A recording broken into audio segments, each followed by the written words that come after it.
Welcome to Short Recaps. Today, I'm going to explain a movie called The Eight Immortals Restaurant, The Untold Story. Released in the year 1993. The film begins in Hong Kong in 1978. There are two men who have just finished playing mahjong, and one of the men has already won the game. The man who lost was immediately asked by Wong for $20,000 according to their previous agreement. However, the man in black shirt, named Kai Yong, did not accept it at all and continued to refuse. As a result, he was beaten from behind with a pot and hit against the wall many times. The man who had gone mad immediately poured gasoline on his friend and burned him alive. A few years later, in 1986, with the setting of the place in the country of Macau. In this situation, we are shown two children and a woman who are on the beach. One of the children accidentally found a large coral that had an extraordinary smell. As it turned out, the rock contained pieces of a mutilated human body. Journalists and police began to flock to the area to examine the body. The police consist of a man named Robert, a policewoman named Bo, a police officer in grey shirt named Kong, a police officer wearing a hat named Bull. Bo, who is a new cop, was shocked and not strong by what she saw. Then, the scene changes to the restaurants, led by a bald man named Wong. The restaurant he owns is a fairly well-known restaurant, and all of that is reflected in the large number of customers. This restaurant, nicknamed Eight Eternity, has dim sum which is very liked by many people. Wong, who is the owner of this restaurant, has an employee named Pearl who serves as a cashier and waiter. On that day, came a man who had just seen a job opening in this restaurant. He immediately showed his cooking skills, and was immediately accepted at that time. After busy serving customers, Wong went to the lawyer's office to complete the files for his restaurant ownership. Wong claimed to have bought the restaurant for $180,000 from a previous owner named Jem Lam. However, Wong's request was rejected because Wong did not have a signature from Jem Lam. In the evening, Wong's restaurant was closed, and he was playing mahjong with his friends. In the middle of the game, a new employee who was also there saw that Wong was cheating. Until he ended up winning a lot of bets. At first, Wong was still relaxed because he just got the money. But that immediately changed when the employee said that the boss was cheating.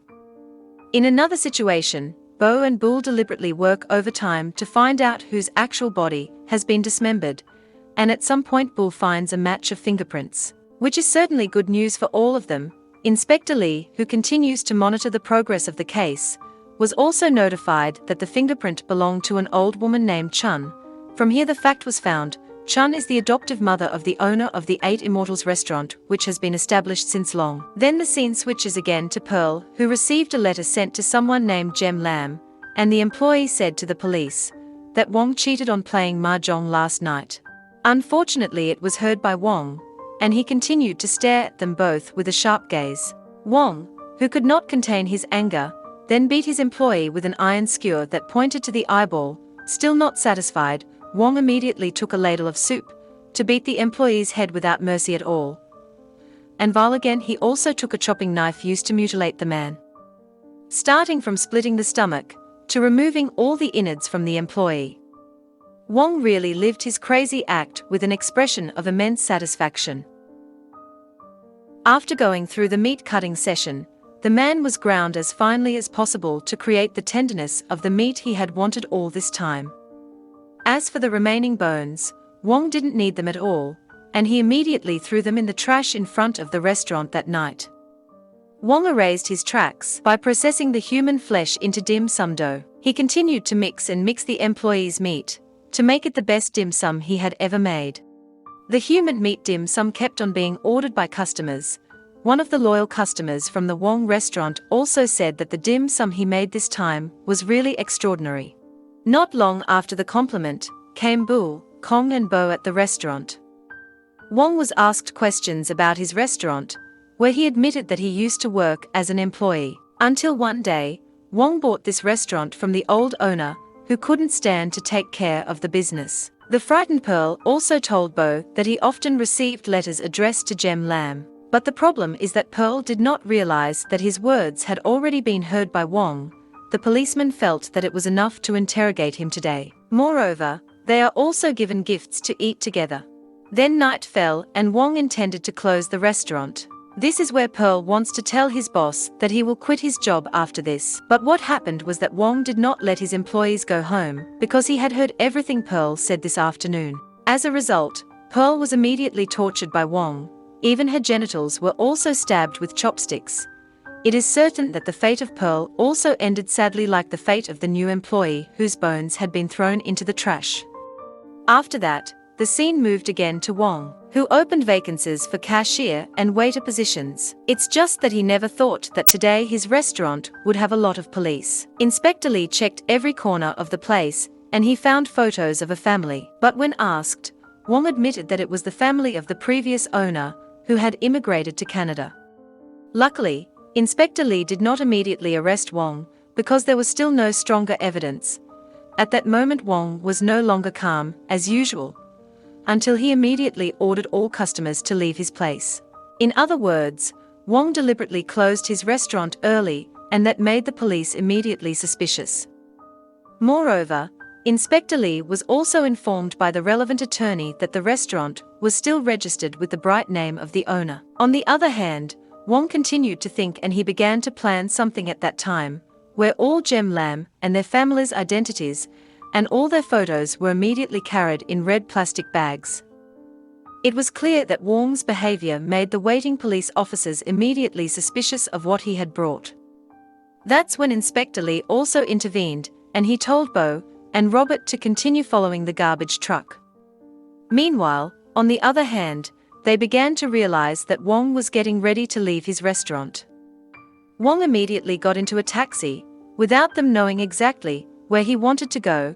In another situation, Bo and Boole had stopped at one of the garbage dumps to solve the case themselves. They also have to rummage through the garbage that is so rotten. Luckily, Bo found a red plastic bag that he saw and would take as evidence. Wong's taxi had arrived somewhere when the sun started to rise. It turns out that Wong intends to escape from Macau and eliminate the traces of the police. At first, it was really safe, because not many people realized that Wong was a fugitive, until finally Wong was caught by Inspector Lee, and he tried to run away as best he could. However, there was nothing else that could be done other than to simply surrender, because the police had surrounded him, and Wong was immediately apprehended and detained. In this situation, Wong is clearly lying because the passport of a Gem Lam family is still in Macau. Meanwhile, he had said that they had immigrated to Canada and had fled somewhere. In addition, Wong also discovers the fact that Gem Lam has a brother named Sempuen and is currently in prison. Sempuen has heard the news from the police that the whereabouts of Gem Lam is unknown due to the actions of the Wong. Therefore, all the prisoners in the cell immediately beat Wong mercilessly with directions from the Sempuen as a leader, starting from the face that is put into the toilet to urinated by Gem Pun. Wong was still stoned and did not want to explain his actions. Even Wong had suffered internal injuries, and he had to urinate and bleed. By the time it was bedtime, the prisoners were still not satisfied and they continued to beat Wong mercilessly. Even Wong was beaten with a cleaner that made his head bleed instantly due to the torture he continued to receive. Wong tried to commit suicide by rubbing his wrists using an iron dustpan. He also bit his own veins fatally in front of one of the prisoners. But over the time, it was revealed who Wong really was. In 1978 in Hong Kong, he was imprisoned under the name Che Lang Seng for burning a man named Kyung in an apartment. But after being released, he fled to Macau and changed his identity to Wong's name. As a result, Wong continues to be threatened by Inspector Lee, who is impatient with Wong. Inspector Lee said, if Wong is convicted of premeditated murder, then Wong will be sentenced to 20 years for the minimum sentence, and the maximum sentence is the death penalty in plain sight. But Wong still insists on keeping quiet and doesn't want to confess at all. It also makes Inspector Lee is already irritated and he has to come up with a new idea that will be applied to Wong. Wong will be injected with hallucinations drugs for 3 days in a row, and he will not be allowed to sleep at all. Not only that, Wong was also injected with a liquid that made his skin swell so that he couldn't lie down in a sleepy condition. This made Wong complain, which in the end Wong began to tell what he had been hiding from people. A few months ago, Wong did work in the restaurant as a chef for Jem Lam's restaurant. At first everything seemed to be going well. But one time, Jem Lam and his friends were just playing mahjong, and Wong won the game, whereupon he forced Jem Lam to pay $180,000. However, Jem Lam couldn't afford to pay and he kept accusing Wong of cheating. As a result, a heated argument ensued until Wong couldn't contain his emotions. After beating Jem Lam until he bled, Wong immediately arrested one of their children that night. What's worse, Wong still thinks about killing the child in front of Jem Lam and his other children. Jem Lam's wife and children, who were also slaughtered one by one because of the cruelty. The last child peed in his pants because he was scared at that time. But still Wong killed him too until in the end the restaurant turned into a terrible slaughterhouse, and the foster mother of Jem Lam also became a victim of his sadism. After all that, Wong decided to process their meat until there was nothing left. But the difference is, that night he decided to throw the remains of their bodies into the open sea without anyone knowing. And who would have thought that this decision would be an indication of his own actions? With the discovery of several pieces of the body of a Jem Lam adoptive mother named Kun, on the basis of her confession, Wong was officially detained as a high-profile killer, as well as an extreme prisoner. However, it was that night that he decided to attempt suicide once again. This time the attempt was really successful, and in the end Wong did escape the judge's demands. This film is based on a true story that happened to one of the families. This case became one of the worst cases of its time. Make sure to like and subscribe and turn on the notifications so you can watch more videos like this. Thanks for watching. See you on the next story.